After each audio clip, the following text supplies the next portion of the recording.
Se conoce como transportes fluviales a todos aquellos modos de transporte acuático que se dan en lagos, ríos y canales fluviales dotados de la profundidad adecuada.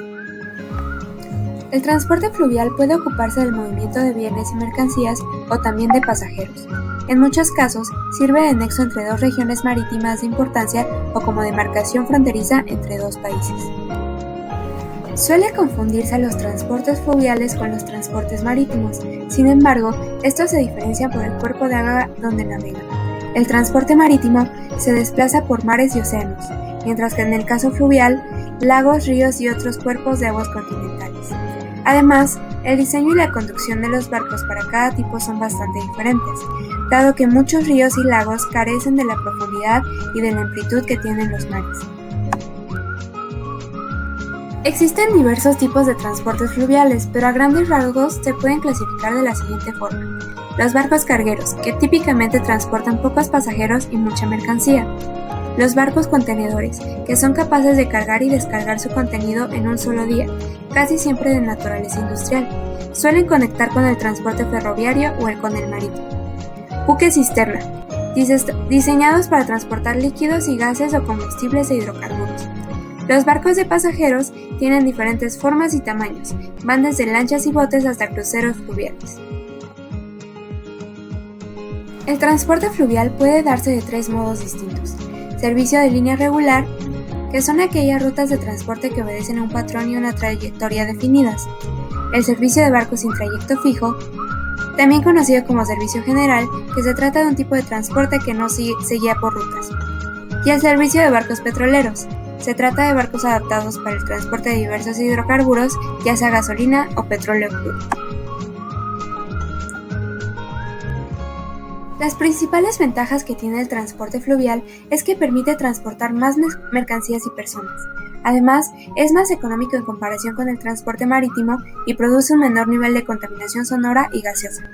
Sus principales desventajas son que tienen un gran costo ecológico, pues provocan el deterioro de cauces fluviales y existe el riesgo de derrames en tanqueros petroleros.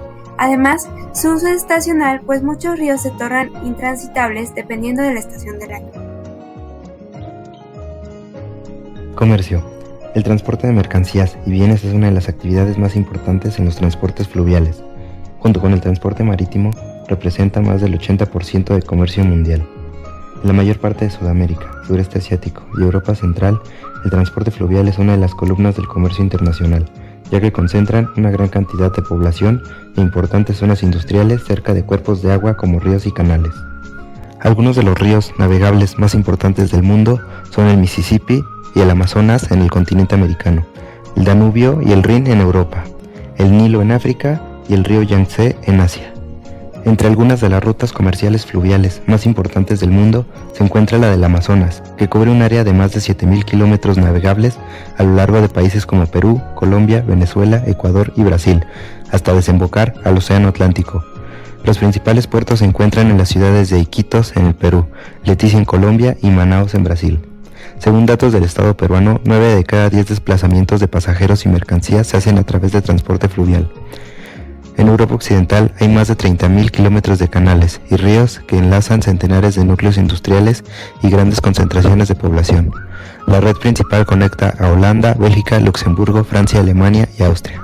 Según datos de la Comisión Europea, a través del Observatorio de Vías Navegables de la Dirección General de Transportes y Energía, la navegación interior acapara el 12% del transporte de mercancías en aquellos Estados miembros que cuentan con ríos navegables.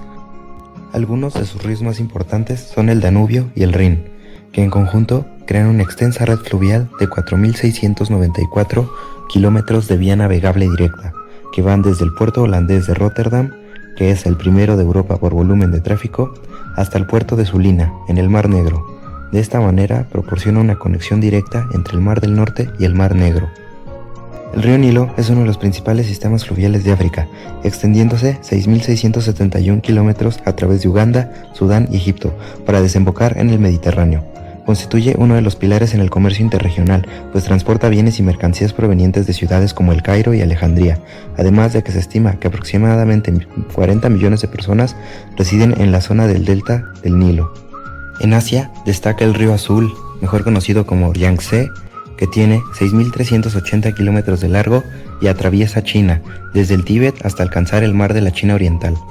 Es el río más largo de China y Asia, atravesando 10 provincias chinas e importantes ciudades, entre las que se encuentran Luzhou, Yuanyang, Nankín y Shanghái, siendo esta última una de las zonas principales y comerciales más importantes de China. Algunas de las principales empresas de transporte fluvial en el mundo son la American River Transportation Company, proveniente de Estados Unidos, la Regional Container Lines de Tailandia y la China Navigation Company de China. El tránsito y uso de las vías fluviales se rige por el dominio fluvial, que establece el derecho a todo país a ejercer su soberanía sobre los cuerpos fluviales que se encuentren dentro de su territorio, y existen algunos mecanismos jurídicos internacionales que lo regulan, como lo es la Convención de Viena de 1815, así como la Convención sobre el régimen de las vías navegables de interés internacional, celebrada en Barcelona en 1921. Además de que también existen diversos acuerdos bilaterales o multilaterales sobre cuerpos fluviales, en especial de los ríos transfronterizos, como es el caso de la Organización del Tratado de Cooperación Amazónica o el caso de la Unión Europea, que desde 1999 entró en vigor el Acuerdo Europeo sobre las principales vías internacionales de navegación interior y cuenta con diversas comisiones encargadas de regular la navegación de los ríos más importantes, como el Rin, el Danubio y el Mosela. Entre los diversos tipos de transportes fluviales se destacan los transportes de pasajeros, que fungen como un importante modo de transportación entre los habitantes de un determinado país o región del mundo que cuentan o dependen de un acceso a un cuerpo fluvial para realizar sus actividades cotidianas a través de ríos o lagos, por ejemplo.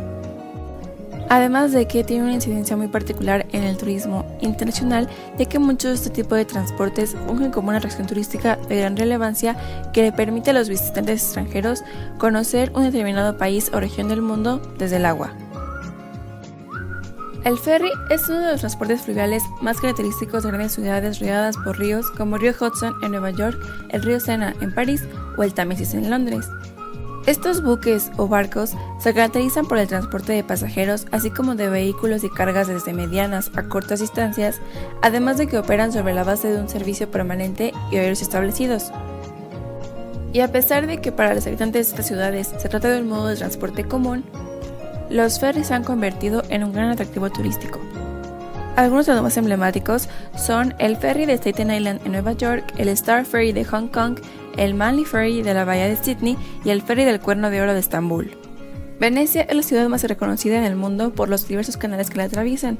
Está conformada por una serie de 119 islas que emergen de una amplia laguna situada entre la tierra firme y el mar abierto. Las embarcaciones tradicionales de Venecia reciben el nombre de góndolas, que en siglos pasados eran el modo de transporte principal para los venecianos. Las clases altas y los nobles tenían su gondolero personal y solían decorarlos de formas ostentosas para distinguirse del resto de la población. Estas embarcaciones tienen elementos característicos como la proa de hierro que forma una S, que simboliza el Gran Canal, junto con 6 líneas que representan los 6 barrios de Venecia. Durante la Edad Media, la ciudad de Venecia fue uno de los principales centros comerciales de Europa y actualmente es uno de los sitios turísticos más importantes del mundo, que recibe aproximadamente 30 millones de turistas por año.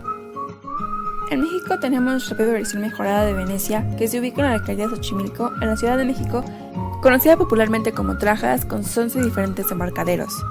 Su historia se remonta a la época prehispánica, cuando en 1350 los xochimilcas se asentaron en sus canales y crearon un sistema artificial de cultivo conocido como chinampas. Durante el Porfiriato, esos canales se convirtieron en un importante sitio turístico para las clases altas y comenzaron a implementarse mejoras en las embarcaciones para hacerlas más atractivas. A partir de entonces, se crearon las emblemáticas trajineras, que se caracterizan por sus adornos coloridos con arcos de flores, donde se escribe el nombre de la barca. El 11 de diciembre de 1987 fue declarado Patrimonio Cultural de la Humanidad por la UNESCO y actualmente es uno de los sitios turísticos más importantes de la capital. Los mercados flotantes en Tailandia son un claro ejemplo de cómo se entrelaza la vida cotidiana de los habitantes con el turismo a través de los canales y ríos que rodean la ciudad. Estos mercados se originaron siglos atrás, cuando debido a la falta de caminos y carreteras, las pequeñas aldeas se colocaban cerca de un río o un canal para instalar sus mercados en lugares estratégicos y que la gente pudiera llegar a comprar en sus canoas.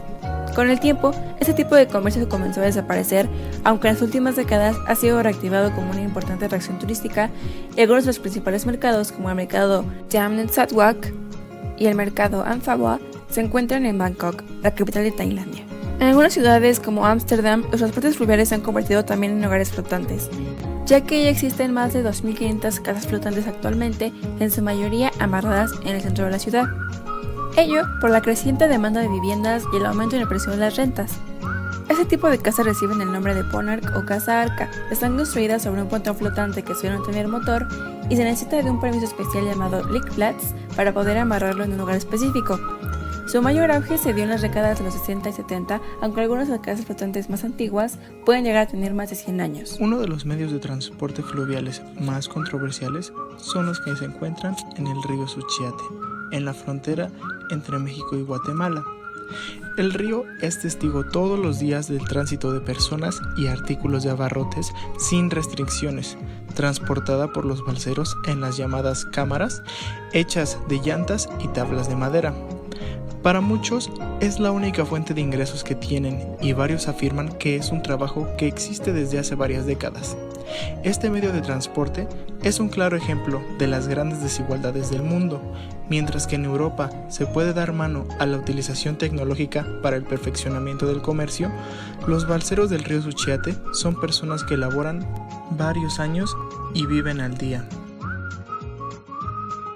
El sector de los transportes marítimos y fluviales se posiciona como uno de los medios principales para el crecimiento económico. Por tales motivos es una de las áreas con grandes oportunidades laborales. Aquí les dejamos algunas opciones para laborar en los transportes acuáticos en general.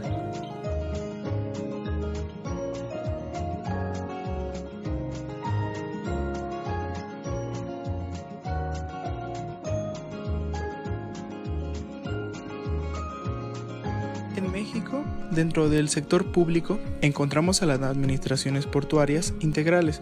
Su función es administrar los trabajos, proyectos y tareas de los principales puertos del país, teniendo oportunidades en 16 distintos puertos, como el de Veracruz, Altamira, Lázaro Cárdenas, Manzanillo, Tuxpan, Puerto Vallarta, Tampico, Dos Bocas, entre otros. Las API ofrecen oportunidades laborales y de realización de prácticas profesionales o servicio social. Es cuestión de revisar la página del puerto de tu interés y mandar tu currículum vitae al contacto o comunicarte con los números del puerto. Otra opción es también revisar las páginas de transparencia de los puertos, donde encontrarás información, además de algunas empresas privadas que laboran en esos puertos. Les dejamos los links a continuación. En cuanto al sector privado, existen un sinfín de empresas que día con día buscan personal con intereses en formar o seguir desarrollando una carrera en la especialidad del comercio marítimo internacional. Desde los más importantes navieras como la italiana MSC, la danesa Maersk, la francesa CMA CGM, la taiwanesa Evergreen o la china COSCO Shipping. O bien, también existen compañías especializadas en el transporte y logística de mercancías como DHL, FedEx, UPS, Amazon, Palnampina, entre otras. Y claro, también encontrarás fuentes de trabajo en el sector turístico.